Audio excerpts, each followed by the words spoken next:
Hope you're all having a great day today. Today is it's an exciting one for me, you guys.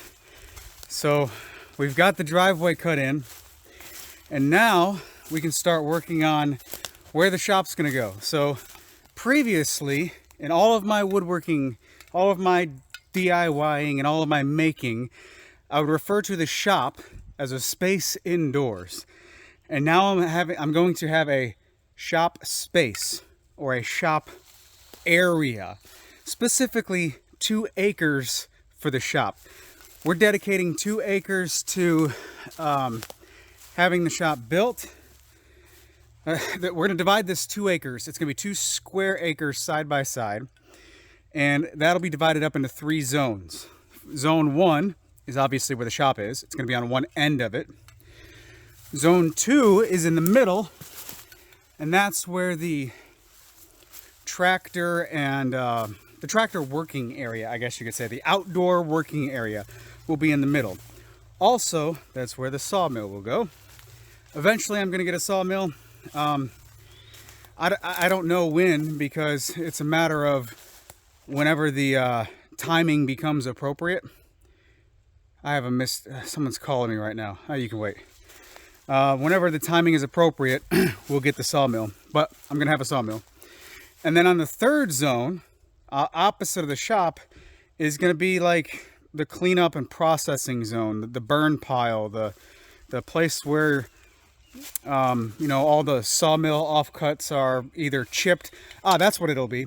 On one side of that zone 3 will be the burn pile to get rid of excess stuff. And on the other side of zone 3 will be like, log staging and probably a pile for the wood chips, right? So we're going to be doing a lot of wood chipping, chip it all into a pile to where it's going to be easy to scoop up and, do whatever with it. So 3 zones for this 2 acres. For this next phase before the house is built, the camper will be parked inside the shop. So obviously it'll be home for right now. But once the house is built elsewhere on the property and the camper's moved out or whatever, then I'll have a nice big working shop that I can work inside of and outside of. I just have this essentially a 2-acre workshop area. So as you can tell, I'm in the middle of the woods. It's kind of thick right here. And oh, by the way, this is a summertime long sleeve, and I'm not a big fan of summertime long sleeves. But when you're dealing with the woods and the bugs and sawdust and chips everywhere from chainsaw and mud and all this stuff, it's way cooler. This is the first clothing that I've ever had long sleeves in the summertime where I'm like, yeah, it's actually cooler to wear. I'll talk about that down the road, because I do want to mention stuff about that. So let me tell you exactly what I'm doing. I'm going to go back out here to the driveway. It's real thick right up here at the driveway, and I'll tell you what I'm doing with this spray paint real quick. Let me flip you around. All right, so I just crawled out of the woods and I don't know if you heard me complaining on social media, but mud, man, rain. It's rainy season. It'll pretty much dry out here soon, so we'll be wishing we had this water in just a little while, but as of right now I want stuff done. So anyway. Oh, look at this. It just rained, right? Got some deer tracks right there. Not too big. Pretty pronounced. Let's see what else we find up here. Right next to where we're going to be. Hold on. Oh, I just found a distraction. I gotta pause for a second and find some more deer tracks. Oh, right there. Hello, buddy. Hello, buddy, dear friends. So yeah, we've got a bunch of deer in here apparently. I already knew that, but there you go. So the driveway is going to come in, plenty of privacy from the road. If you watched my initial map video, I said from the very beginning that the plan was going to change, because it's just impossible to plan out all these little variables before you're actually on the land and really here. So we're not way over there with the house and shop like we wanted to. We're actually about 1,400 feet away. So I was close a little bit. All right, so the driveway comes here. I'm gonna turn around, and this painted pole right here, is where I told him to stop for the driveway. So we got this far, and then rain has been kicking our butt. So now it's kind of evident here that you can see when we made the driveway, I told him wherever the four-wheeler trail was, I want the driveway to be on this side of it so that the four-wheeler trail is this side of the driveway. So we're coming in, and now rather than continuing the driveway all the way up here and cutting into the left side, because as I'm standing, this driveway or this four-wheeler path, it splits the hardwood side on the left and the pine side on the right. I want to save as much of the hardwood side as I can. Now, of course, there's some pines right here as I'm, well, that's not a pine, but there's some pine. Yeah, it is a pine. Anyway, there's some pines right there. They do kind of spill out over there, but primarily it's pines on the right, hardwoods on the left. And then the driveway is going to kind of funnel off and taper to the right. So here is the start of those 2 acres for the shop. Now, 2 acres, right? How much actual space is that? Well, a square acre is 208 feet on each side. I'm not worried about the 8 feet. I'll just round it down to 200 feet. So 200 feet square is, I'm trying to get 2 of those squares side by side. I have I'll show you in just a second, a 100-foot high-vis orange paracord. Tied it to this tree, pulled it off that way, marked 100 feet. Disconnected from the tree, dragged that way, marked 200 feet, marked 300 feet, and I marked 400 feet. So I'm going exactly 400 feet that way. Now we're punching in this way by 2 lengths of that paracord, so 200 feet. So essentially, the clearing, the 2 acres, will be 200-ish feet by 400-ish feet, which is just slightly less than the absolute actual, what is that? That's 208 feet by 416 feet, right? So 8 feet shy, 16 feet shy in each direction. Close enough. So now what I'm doing, I also started, I think I used that tree as the start because I did not want to include the four-wheeler trail in the measurements here. So I started off at this tree and I pulled that way, 1 length of it. And as I pulled, this is right up at the front is dense, right? So as I pulled, I'm marking these trees with paint, the bigger ones, and these big pines are the perimeter line of this clearing. So that means these other big pines here in the middle, they got to come down. They've got to come down. So there's the perimeter here, perimeter there, goes back and back and back. So what's my plan with all of this material in here? I don't know if I said this or not because I like to ramble, but we can't save everything, right? This is, if I was taking my time with this, I could probably be very meticulous and go through every one of these trees and saplings and you know, divide them up by size and start processing them by use, firewood, sawmill wood, all that stuff. But I can't, not for these 2 acres. I can't divide up every little thing because of time constraints. But what I can do, oh, there's my paracord. So this is the second length of it. It starts right there behind that tree. Like I said, I'm marking each length of the paracord. So that says 100. The sunlight's crazy. And then we're starting right here. So there's another 100 feet. But what I can do as far as saving these trees, talk to the guy who's running the mini excavator here. Rather large mini excavator. He said that there shouldn't be any problem for him to take out all the small stuff quickly and easily, obviously. But the large diameter trees, oh, that's a big one right there. That's going to be a lot of material. So is that one. The larger diameter trees, he said the easiest thing to get the best amount of material out of them is to let him come in and clear out the underbrush and the small stuff, and then let him knock over all the big trees. At that point, I can log them up into manageable sections, and then he can organize the big logs for me to use down the road. So that's the plan. We're saving as much of this big stuff as we can. All the little stuff, sorry, but sorry, but yeah, I'm not keeping every bit of it. I'd love to, but I can't. So on the back side of this little 2 acres, I'm doubling up the stripes just for me to know exactly where I'm at. This is the back side, so I'm currently 200 feet away from the driveway and the 4-wheeler trail that way. And now I need to go 400 feet this way. Luckily, see, these pines, this is not natural, right? So anyone saying that I'm destroying the natural beauty of whatever, this is not natural at all. At one point, somebody clear cut this into pasture. At one point, this was all pasture. They destroyed everything that was here originally, and then they came back and planted these pines. Mississippi is a huge pine market. Bugs, sorry. So they row plant these loblolly pines. I think these are loblolly pines. I'm not sure. It's the most common pine around here that people plant for industry purposes. And then this set over here has clearly been thinned years and years and years ago. It's been neglected a little bit, but it's clearly was thinned at least once to get it going. So now I have these lanes in between these large trees. Like where I'm standing right now, I think this parallels the back edge of the property, back edge of the 2 acres, and it's a clear lane.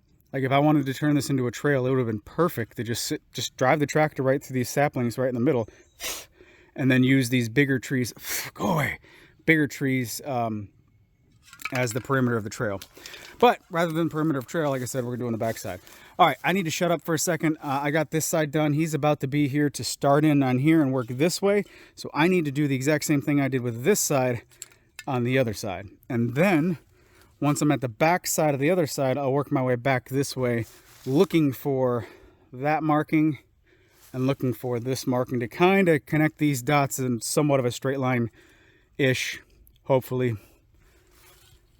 Man, I'm having so much fun out here. This is like rewarding work, you know. It's a direct effect on my life, you know, and it's very purposeful work, and it's exciting. I don't know how much I can share that or how much that comes through in these videos, but I'm excited. I'm having the time of my life out here, you guys. All right, so when I'm doing this paracord, laying out this line, I want for the very first one, just the first one. I don't quite know my path just yet, and I'm trying to eyeball perpendicular to the trail that I'm on. So I want this to not move. I want this end to not move. And quick little knot right here, and you do a slip knot around the tree. However, doing a slip knot requires you to pull the entire length of line back through it to start it. Yeah, no big deal. But then I got to do the exact same thing to remove it. And I don't want to do that because I want to mark the end of the trail, right? Or the end of the line, so I can just drag it and start over up there, right? So instead of using this, I'm going to use one of the handiest things in the world, my skeletal. I've had this for so many years. And by that, I think I mean 3. So I've had this about 3 years. I've sharpened it so much that all the serrations are gone on there. And it was one of those things that was like, you know what? I see a lot of people like these multi-tools. I don't care what brand, but I see a lot of people like these multi-tools. I'm going to try and keep one on me and see if it's handy. The very first time, the very first day, I should say, I used the pliers to fix my daughter's bike, the training wheels on it. And I remember that because it was a light bulb moment, and I'm like, oh crap, the very first day, and I'm getting good use out of this. I think I'm going to stick with this. Well, here we are 3 years later. And this is a really, really nice one. I think so anyway. I'm a fan of it. It's a skeletal. I've lost the insert there for the Phillips or flathead. And then there's another one that stays in this side. I lost both of those. So it's no longer a screwdriver. But it's still a knife. It's still a set of pliers. And there are so many other uses for this thing that I find all the time. Pulling cotter pins or pulling pins on tractors and such that are stuck and just in a weird location. You can use the carabiner here to just grab it, and then you have a much better purchase, you know, a good handle to grab and pull that out. I do that a lot with this thing. And in this case, rather than making this slip knot, I can use the carabiner here, which I'm using one hand, so I don't know if it's the easiest thing in the world. But now I can connect the dots here as a carabiner at me at all times without having to make that slip knot and go through that process of running the whole line through that loop. So now once I'm done with this, and let's just say I drag it out the way that I want it to drag out, and I just need to disconnect it right here. Well, I can just disconnect it and then I'm good to go. It's the little things in life, folks. That right there is a handy little aha moment, right? These things are so handy. Thumbs up. All right, rope is clipped on the tree. Give it a little tug there. All right, it's on the tree, and then the tag end is way down there. I'm dragging this paracord as I go, just because it's kind of difficult to bunch up every single time, but I'm dragging it right through poison ivy. There's, I think I'm at one of the only spots on the property. These bugs are ridiculous. That doesn't have poison ivy, I guess, but I know I'm dragging it through it. So what I'm trying to do is, as I'm pulling it, I'm letting it wrap around the cap using that lip kind of as a holder, and I'm just walking and pulling, so I can still manage the wire, but I'm as little physical contact with it as possible, because I know for sure this has been dragging through poison ivy. I had a recent poison ivy reaction, and I'm much more educated now, we'll say. So I've got some big trees to target up there, and I'll see you in a minute. First length of rope is pulled through, and the major trees are marked. This particular strand of rope, I already pulled the tension off of it, but it ends right at this tree, which is convenient. And now stretch it out further that way, and it looks like these larger pines is going to be just an absolute perfect perimeter right here. Just a perfect row going in this direction, which is great because the rows are actually planted left and right in this orientation. So the fact that these line up is just bonus. Leaving the cans right where we have to start marking going forward, grabbing this and walking that way. And so far I've been pretty good at just guessing where to stop. Where the other end ends up right there. Kind of got to keep my line of sight going this way-ish. Where's the trees? I got one here marked, one there, and then one there marked. So that's not quite straight. Where's the actual... Aha! So this is straight, and then the one behind it's straight. This one I marked as an outlier. That one actually should come down. Okay, I'll go axe chop off that paint so he knows to take it too. But let's pull it this way. Pull this way. Let's see, I guess we go onward with these larger pines. Here we go. Every now and then I'm gonna try and make heads or tails out of which direction I'm going. Okay, so I'm actually going a little bit too far to my right. I need to stay this way a little bit more. Let's go back around one of these trees. You get the idea. I think I wasn't exactly on those like I thought I was, so I'm gonna get this one marked out.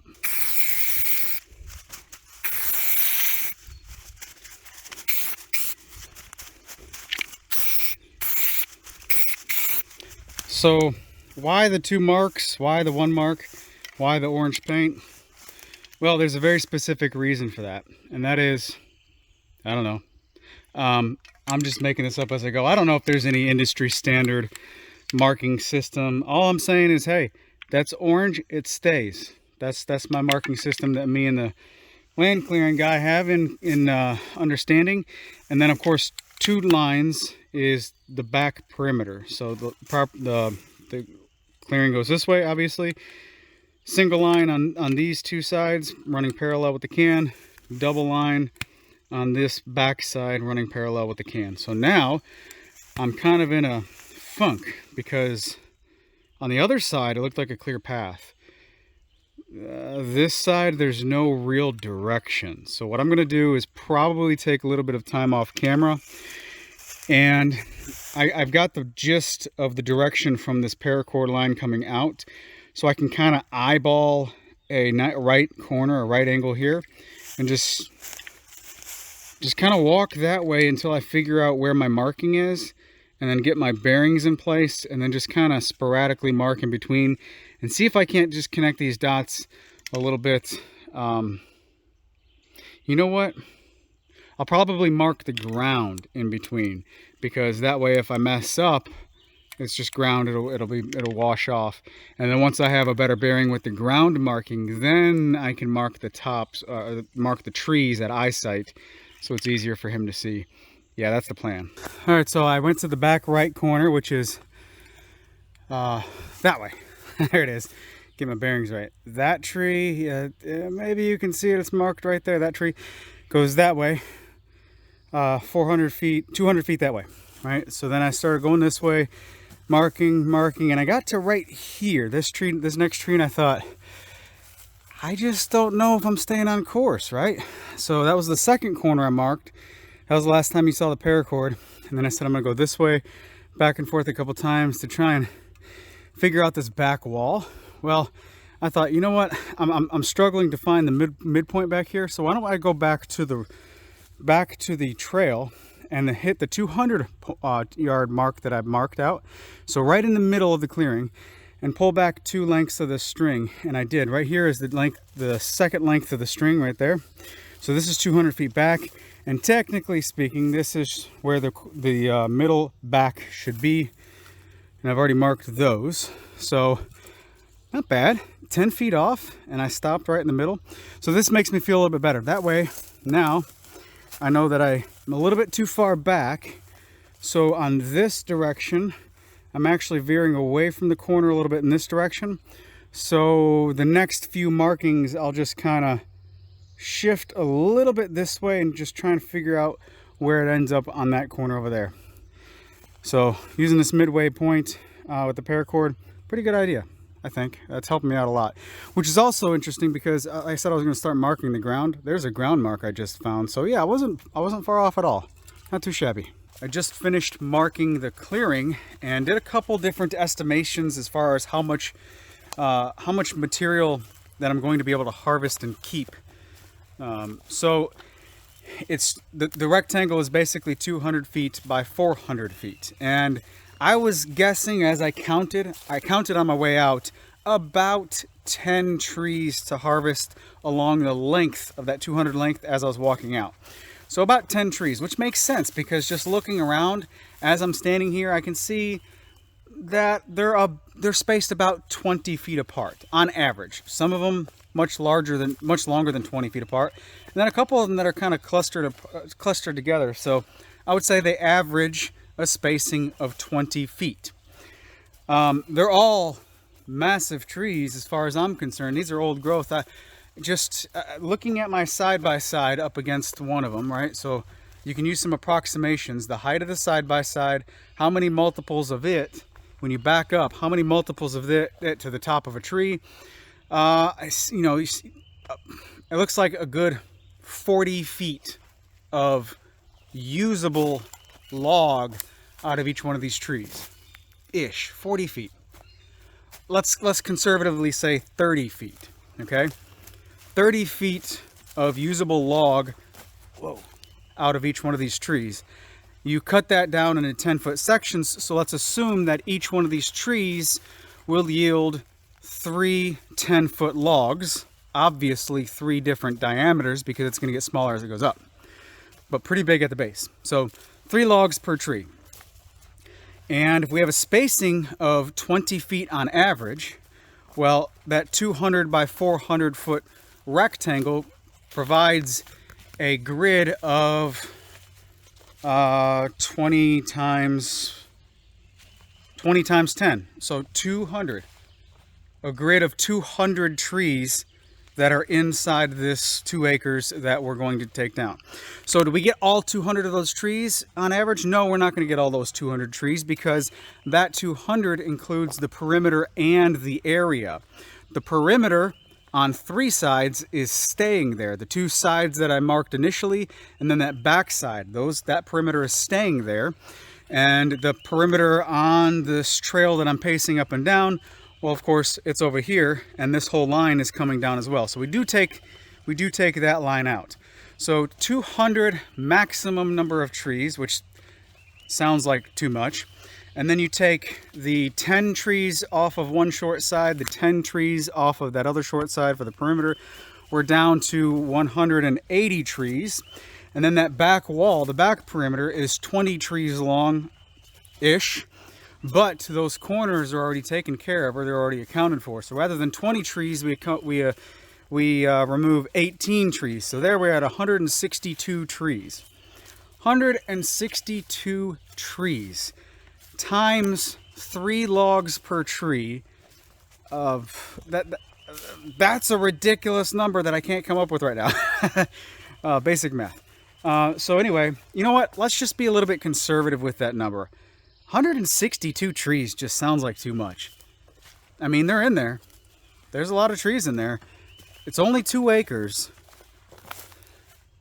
I'm thinking the 20-foot spacing of the grid is a little bit too generous. I think it might be 22, 23 feet on average. So I'm gonna drop down that 162 estimate to 150, just because I think it's a little bit more realistically speaking, and also because, well, it's easier for math. 150 trees is much easier to multiply by 3 to get 450 logs. 450 logs? Are you kidding me? That's going to be a wonderful stockpile to have. So yeah, I do need to get a sawmill. Yeah, yeah, absolutely. So this was a very productive little marking experience for me to just get a better grasp of reality. Like, what is this 2 acres really going to look like? What is this 2 acres really going to yield? How much work can I get done on 2 acres? Well, a tremendous amount, because everything that I've done previous to this has been on properties that were less than 1 acre. The house we left in the city that had, well, within the city limits, there was only 700 people in the city, but within the city limits, it only had 0.8 acres, if I'm not mistaken, or 0.89. Anyway, it was less than an acre. The house before that, and that one had the 30 by 40 shop on it. The house before that, where I was working out of the 2-car garage, that was a smidgen more, but if I'm not mistaken, it still wasn't 1 acre. Before that was when I got married and we were in an apartment complex. So working out of an apartment building, that well, you you don't really have any outdoor space at that point to work, not much anyway. And then before that was when I purchased my first property right out of high school, and it was exactly 1 acre, but only half of that acre was usable. So I don't know what I'm going to do with having 2 acres to use, let alone those 2 acres being in the middle of this 101 acre paradise. Man, life is good, friends. Life is good. This is the point where I'm rambling. You guys know the drill. I will talk to you in the next video. Take care.